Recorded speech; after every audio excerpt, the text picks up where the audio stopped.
Hello and welcome back to my channels, and in this video I'm gonna review the Gundams called the car signature Zeta Gundam. So this is the premium collectible from the Metal Robot line, and this is the first time Gundam that I have in my collection that can actually transform from the robot mode into jet plane mode, which is gonna be cool.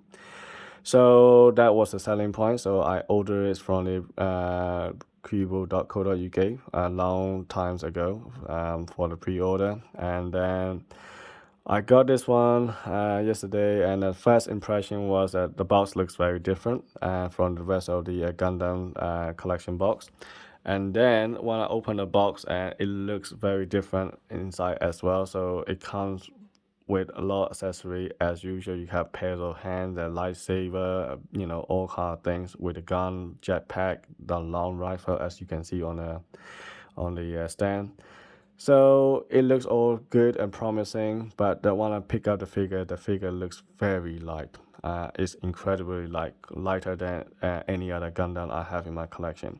Now I can understand why it's light, because for the transformation part you're gonna have to compromise somehow with some of the die-cast part and also some of the plastic part. So because it's gonna be a lot of moving part in here, so you can't put everything in solid and blocking everything around. So it has to be a lot of hollow part, and you gotta move around and then put all the pieces together and hold it together. So as a result, you're gonna have to compromise on the weight and all the solid feel of the figures, and it feel very light and feel very flimsy as well. It's very difficult when you hold it in your hand because every piece is moving. Too much moving part, actually. It's crazy. So there's so many joints, so many ball points, there's so many pin, and it's just ridiculous amount of moving part in here. It just drives me nuts. Now, I thought transformation part is gonna be easy. It is kind of easy if you follow the instruction, but then again, you will get lost at some point for some of the part on the leg and the wing, and then they are a bit tricky to get it right around, and eventually you will figure it out. And it took me about nearly 20 minutes to figure it out for this one, and that's because just some of the joints are stiff, and I snap out some of the pieces there, which is kind of really annoying. I got really annoyed myself. I haven't even had it for like a couple hours. I already broke some pieces there. So I try to super glue them back, and unfortunately it doesn't work because they're so thin and so small, and it's so difficult to hold it in a position to keep it long enough to stick. So I just gave up. I just keep it in the robot mode, as you can see here. I can still transform it, don't get me wrong. I can still get it into the play mode if I want to, but it is challenging because some part is already falling off. So that's why I don't want to try it. Now, I paid for £135, as I mentioned it to you before. This is quite expensive figure. Okay. As you know, all the Bandai figures are expensive and ridiculous anyway. I mean, they're only 6 inches tall. And if you might be wondering, why the hell do I put the Transformer, Studio Series Autobot top spin next to it? Because I bought this one for my son to play around with it, and this is as you can see, is a toy figure that recommended for 8 years old. Now, go figure. Okay, this is at the same height as this guy. Man, this is made of plastic, and this is made of some plastic, a lot of plastic and some die-cast piece. And the price is, this is £20. This is £130. Okay, you can go figure. The price is ridiculously different in here. And £130, and you can buy a decent die-cast car. All right, or you can have the 3A Transformer Bumblebee. Okay, I pay for the same price directly from 3A website. Okay, so, and that is 8.5 inches tall, loads of die-cast skeleton, loads of detail, LED lighter point on the eye. What is this guy has? Nothing, none of these. Then you might say, okay, what is the point of buying Gundam then? You say this is expensive and it's not worth it. Why do you buy it in the first place? Well, that's because I buy it because it kind of remind me of my childhood, the way that I grew up with these figures when I was young. I wanted these figures when I was, as a teenager. I watched these anime, and I love them. I grew up with it, and now I can afford them when I have a job and all these things, and now I want to have it in my collection.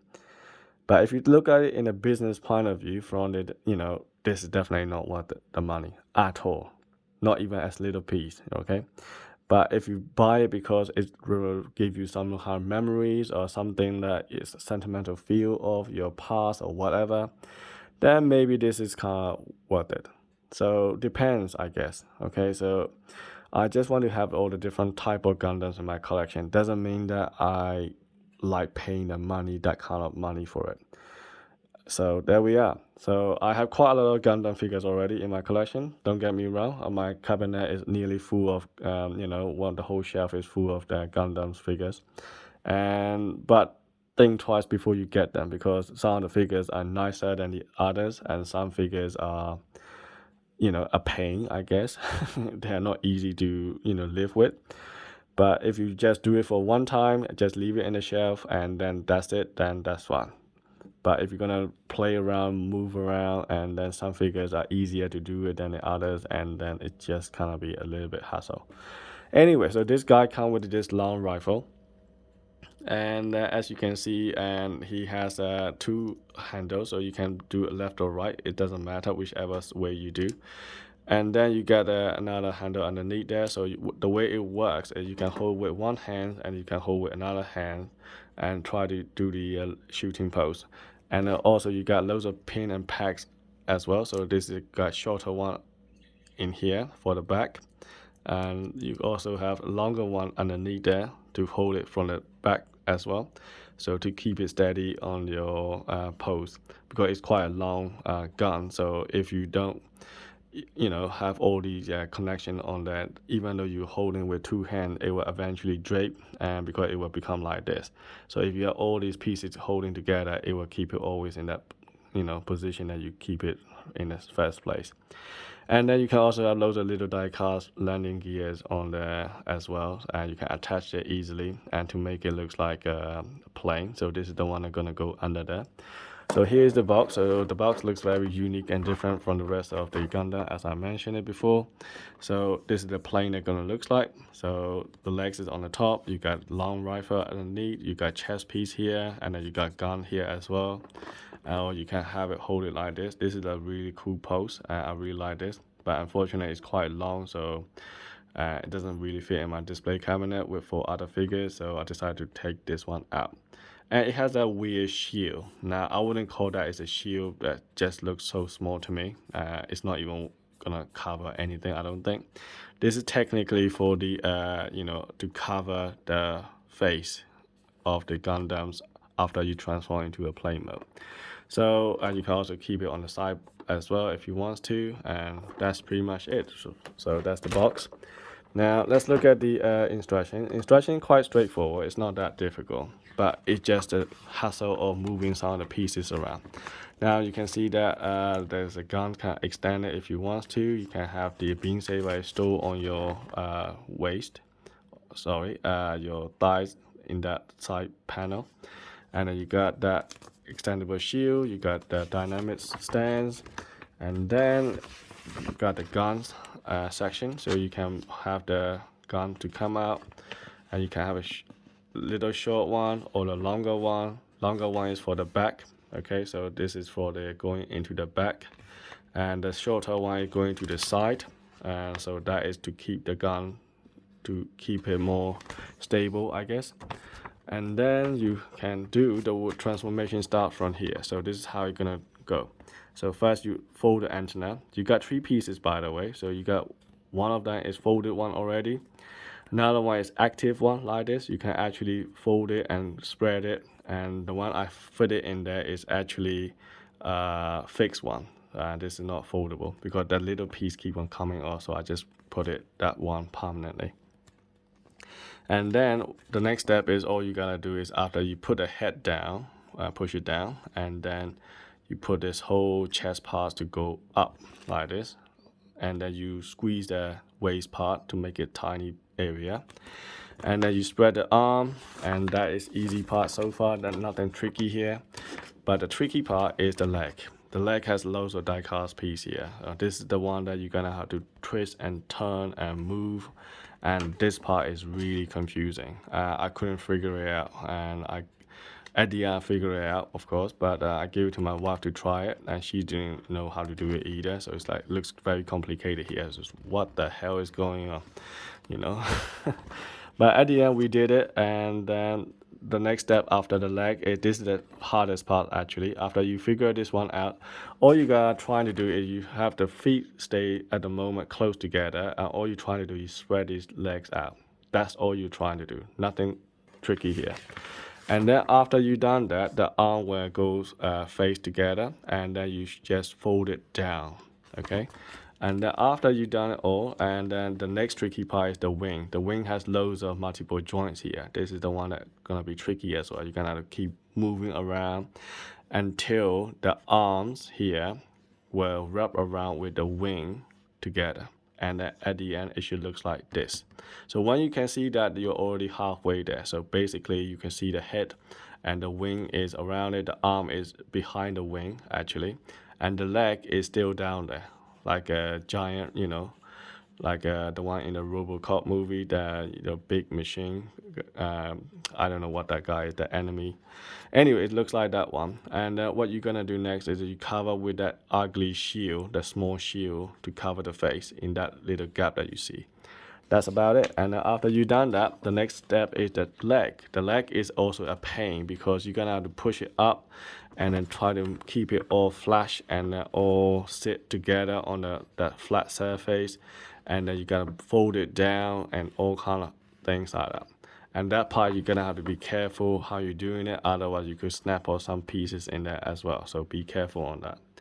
And after you've done it all, final step is that you just put it on a dynamic stand if you want. You can put the guns on it, or you can put all the, die-cast landing gears on all around the body part, and then you just put a long rifle underneath there. That's it. So that's the overall what it looks like.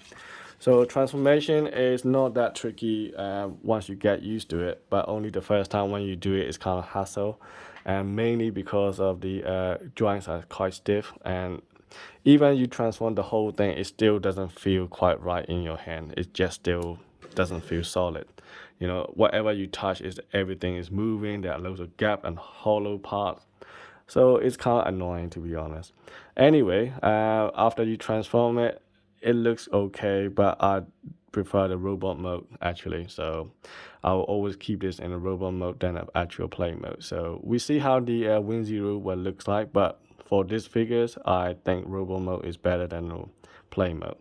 So I'm sorry that I won't be showing it how to transform it in physical form, so you can get to see the actual figures in the play mode. But because it's kind of hassle and it's difficult, I hate transformation. I don't think I like Transformer for that reason. But I like the detail and all the attention on it. But if you ask me to transform it, I'm not that good.